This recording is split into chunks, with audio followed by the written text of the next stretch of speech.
Boa noite, meus irmãos. Graça e paz ao coração de vocês. Mais uma vez é uma honra estar aqui com vocês e ter um tempo de mais um mergulho na graça de Deus, no poder do Evangelho.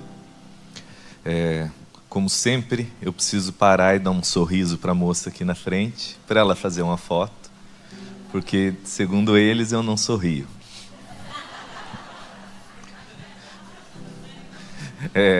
Tô brincando, ou mais ou menos brincando. Hoje eu queria falar um pouco com vocês sobre um tema delicado. E o texto que eu quero ter como base, eu queria ler com vocês lá em Filipenses. Filipenses capítulo 1, na NVI eu vou ler. A partir do verso 20 até o verso 24 diz assim: aguardo ansiosamente e espero que em nada serei envergonhado. Ao contrário, com toda a determinação de sempre, também agora Cristo será engrandecido em meu corpo, quer pela vida, quer pela morte. Porque para mim, o viver é Cristo e o morrer é lucro.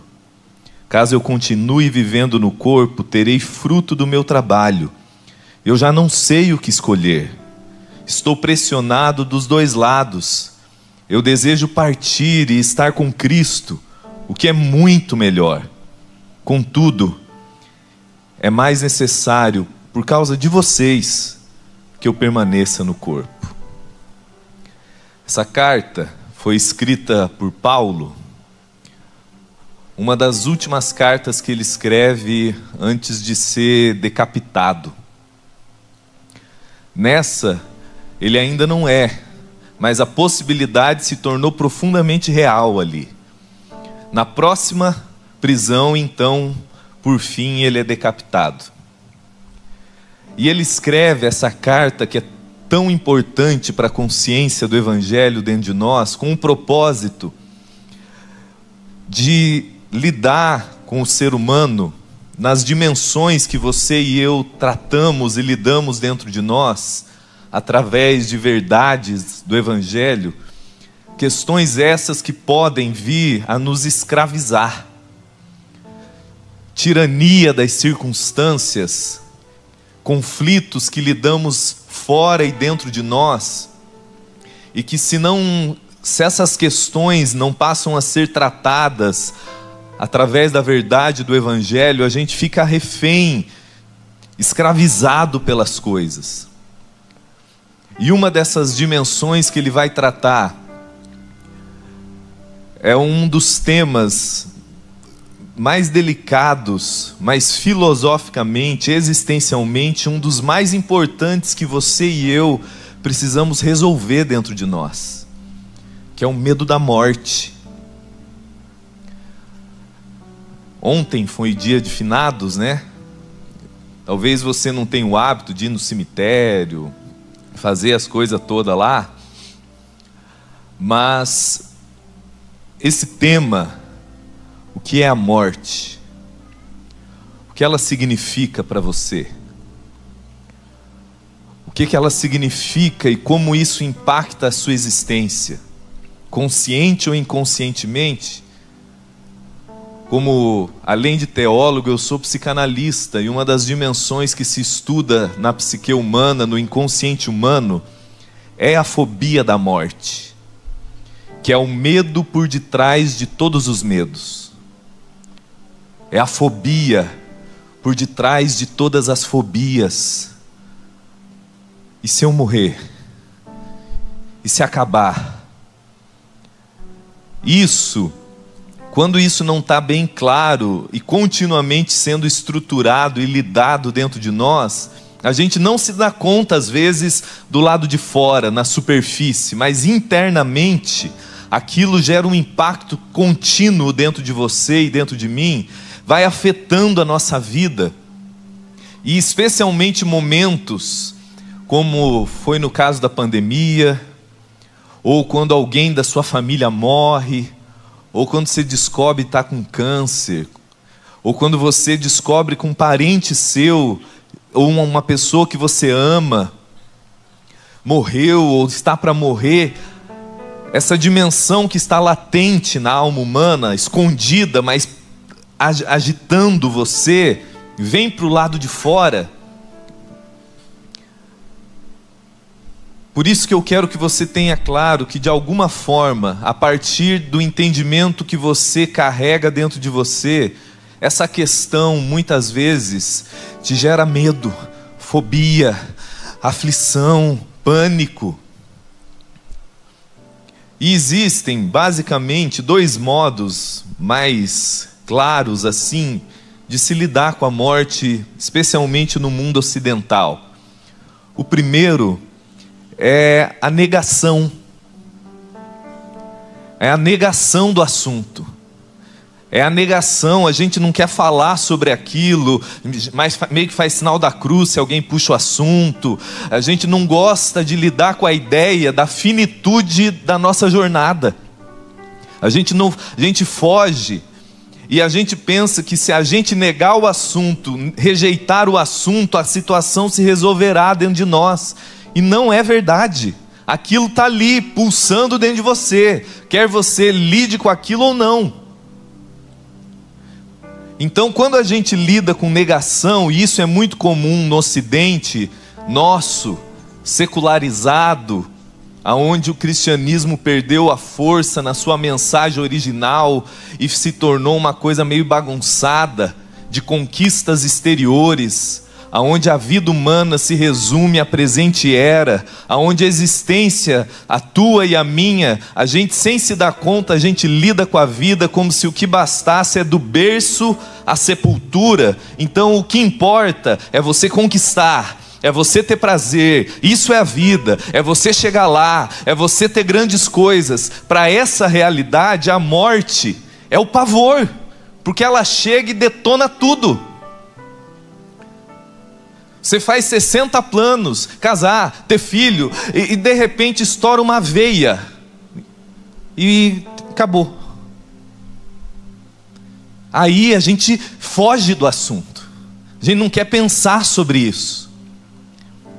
Um outro modo muito comum ao se lidar com a morte, para pessoas mais espiritualizadas, vamos dizer assim, que é onde a pessoa começa de alguma forma aliviar aquele medo, pela compreensão filosófica de que ela vai reencarnar, vai nascer na Índia, vai nascer depois, sei lá onde, vai nascer num cachorrinho, ou vai nascer, quem sabe, entrar, isso é muito comum do budismo, aonde você vai desencarnar e vai mergulhar no mar de conhecimento, entrando num nirvana. Esse é o máximo que as filosofias chegam, nessa vida incorpórea, sem material, sem toque, sem afeto, nesse zen absoluto. Só que o Evangelho não tem nada a ver com isso. O Evangelho nos tira da confusão materialista, mas ele também não nos faz fugir por um caminho de negação dessa coisa fluida, filosófica. E é justamente por isso que você e eu precisamos deixar a graça de Deus, o Evangelho de Jesus, organizar e tratar essa questão tão fundamental para a estrutura humana. Mas o que é a morte? O que ela significa para mim? Por que que isso me gera tanto pânico? Por que que isso me gera tanta questão e eu nunca resolvo? E Paulo sabia disso. O apóstolo estava preso,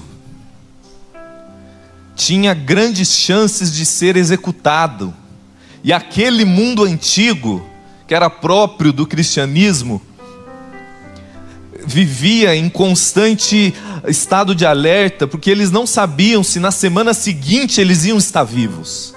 Eles poderiam ser presos, executados, crucificados, decapitados, serrados ao meio. Essa era a realidade da igreja primitiva. E Paulo sabia disso. Então ele escreve, nos dando pastoralmente, uma percepção completamente estranha, diferente do que a gente está acostumado, dizendo não apenas que você e eu não temos mais uma postura de desespero com relação à morte, de pânico com relação à morte. Ele vai dizer, e é estranho, ele fala: para mim, o morrer é lucro. Para mim, eu ganho, eu não perco. Para mim, o morrer, a atitude que o Evangelho quer gerar aí dentro de nós, isso não era porque ele era o apóstolo Paulo. É porque a compreensão das boas novas de Jesus, da vida, da morte, da ressurreição de Cristo, reorganiza o seu olhar da existência, do significado da vida e do significado da morte. Porque o que ele começa a estruturar, e você vai ver essa atitude radical que o Evangelho constrói, ele vai colocar que para nós que estamos em Cristo, ele traz um caráter meio que de partida. Ele diz: para mim é lucro porque eu vou partir. O termo original grego ali traz um significado de desarmar a tenda e prosseguir viagem. Isso se repete em 2 Coríntios 5, quando Paulo vai dizer: quando eu e você deixarmos esse tabernáculo, ele se refere ao corpo da presente era como um tabernáculo, uma casa, um templo. E ele diz aqui aos filipenses que para ele, para nós, morrer é dar um passo nessa jornada onde aquilo que é momentâneo, passageiro, passa a ser substituído por algo eterno, absoluto e glorioso. O que ele está estruturando ali? Você e eu deixarmos uma realidade da presente era, que é passageira, que é corruptível, que é dolorosa, e entrarmos numa nova realidade, que é eterna e é gloriosa. Que realidade é essa? Que destino é esse? Você ir para o céu, morar nas nuvens, para cima lá de Júpiter, na esquina de Plutão. A gente tem no nosso imaginário o céu como esse lugar longe, e esse é o meu destino. Deus olhando para a criação e falar que isso aqui deu errado, explode isso e vamos embora. E a gente canta, mas isso, se você estudar a história da igreja e sobretudo o Novo Testamento, você vai ver que essa lógica de vamos embora morar no céu tem a ver com a filosofia de Platão, onde a matéria é má. Então o que importa é o espírito. Então tudo que é material, corpo, árvore, não serve para nada. Então vamos embora. O que não tem nada a ver com o Novo Testamento. O que as Escrituras colocam para mim e para você é que o nosso destino é a nova criação, quando céus e terra se tornam uma coisa só.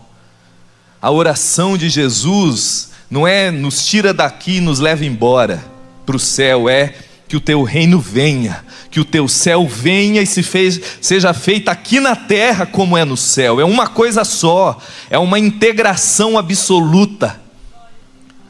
O que o Evangelho constrói na percepção humana, que é tão radical na forma de você interpretar a morte, porque ele está dizendo para mim e para você que para nós que somos de Deus, alcançados pela graça, isso é ressignificado porque você entende, ou pelo menos deveria entender, que o seu destino é essa nova criação curada, glorificada, essa noção de que chegará o dia de que tudo que é corrupção e morte nesse mundo será revestido, conforme Paulo vai dizer em 1 Coríntios 15, tudo que é corrupção, incorruptível em nós, será revestido de incorruptibilidade.